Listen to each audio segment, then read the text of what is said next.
Where do you stand on the thought of a biopic about yourself? And are there any actors out there you think could play Garth Brooks? Wow. I think if I had to pick the guy that everybody keeps telling me is like the dead ringer is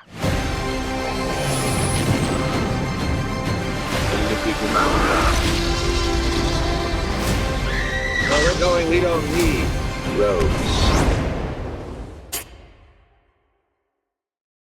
Garth, good to see you again, my friend. How are you? you again, man. Everything good? Everything's great. I tell you every single time you're my favorite music artist of all time. And that show at Notre Dame was probably the most electric show I've ever seen in my entire life, man. That was just a phenomenal night. We were just talking about it. I think the first time we were there felt more historic kind of thing. But the second time we were there felt like you were playing for your family, man. It felt like it. I was like row 6. We were right there. It was like, oh, it was something, man. Good. It was great. I'm going to jump into this because I got 1,000 questions for you. Obviously, you're no stranger to having your voice recorded, but I'd imagine that recording music is a different animal than recording narration for a documentary. So what is the biggest difference in how you walk into a booth to sing versus how you walk into a booth to narrate? I think the way you sing is just the way you talk, right?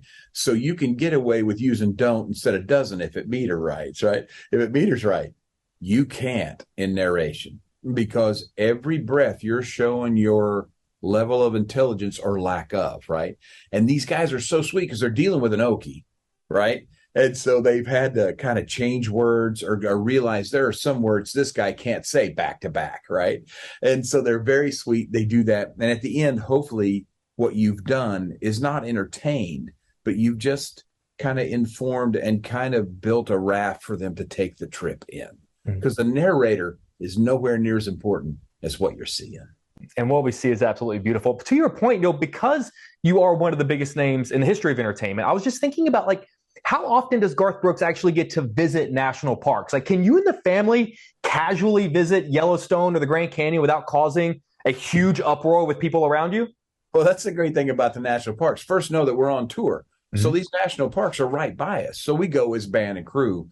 But the crazy thing is, once you've been to a national park, there isn't anything human-wise that's going to distract you from that. I mean, just the vision of the Grand Canyon. I've stood there. And when I signed up for the Grand Canyon for the Nat Geo series, I thought, there's no way they're going to capture this because I've stood there and seen how vast this thing is.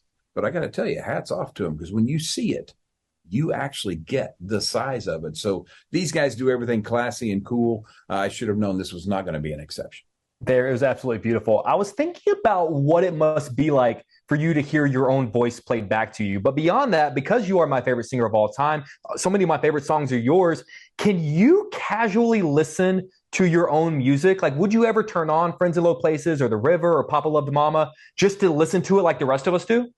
Yeah, I think you do. But I will tell you this, that I am not my favorite singer. And I am not my favorite narrator, right? So it's pretty cool. But what you find yourself, and they'll keep reminding you, is don't narrate, just tell the story. Well, this is crazy because the producer of all the Garth records tells me all the time, don't sing to me, communicate with me. It's like, all right, pretty cool.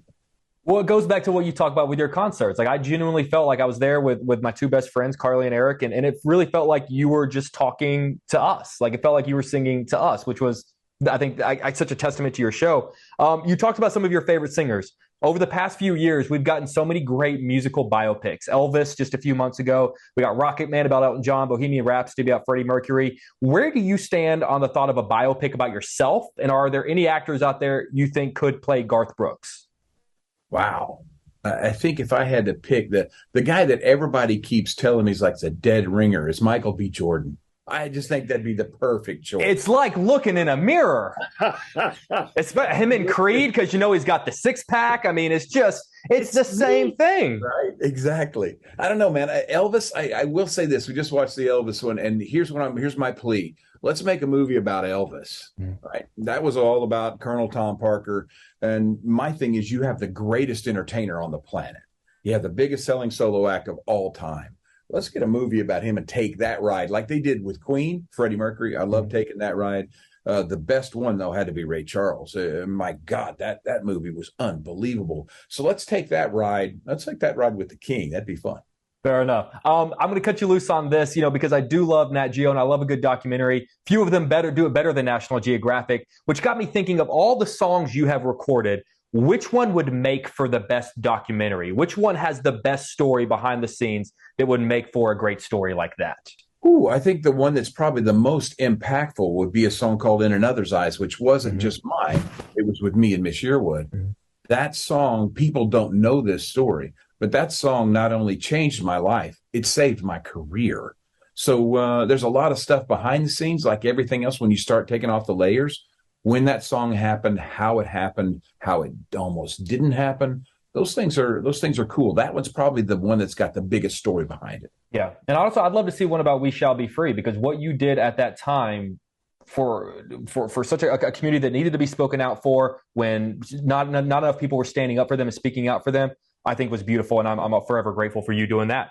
Mr. Brooks, I love you, sir. I tell you every single time how much I love you. And every single time I get to see you live, it's like a whole musical rebirth again, man. So seriously, thank you for always being so kind to me. You kidding me? Thank you. Thank Eric and Carly for me too. I hope they had a great time. Well, they absolutely did, man. I'll talk to you soon.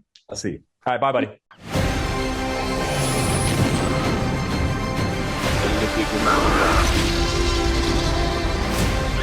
Where we're going, we don't need roads.